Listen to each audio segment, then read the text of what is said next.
বান্দরের বান্দরামি থেকে শুরু করে কালনাগিনী সাপের ফুসফুসানি পর্যন্ত দেখতে আমার সাথেই থাকুন।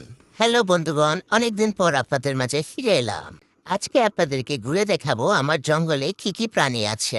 প্রথমেই আমরা দেখতে পেলাম অনেক সুন্দর সুন্দর হরিণ।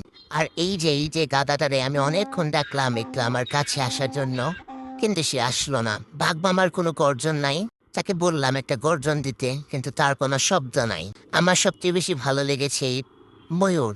জীবনে প্রথম দেখলাম ল্যাজ তুলতে। কি একটা জ্বালায় আছি, যার কাছেই যাই সে মুখ না দেখে অন্যদিকে মুখ ফিরিয়ে নেয়। আমি সাপগুলোরে বললাম, ওরে সাপ ভাই, এত কাছে আসিস না, আমি সেলফি তুলি না। ওদের দেখে মনে হয়েছিল আমাকে আস্ত বিলে খেয়ে ফেলতে পারবে। আমি ভাবছি জেব্রা থেকে একটা ড্রেসের ডিজাইন কপি করব। কেমন হবে তোমরা বলো তো? চাইলে তোমরাও এরকম একটা ড্রেস বানাতে পারো।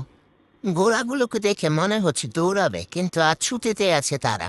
তোমাদের একটা মজার ব্যাপার বলি, চিড়িয়াখানায় সবাই নিজেদের মতো ব্যস্ত, আর আমি শুধু ক্যামেরা নিয়ে ফেমাস হওয়ার চেষ্টা করছি। 50 টাকা টিকিট কেটে তোমরাও চাইলে ঘুরে আসতে পারো।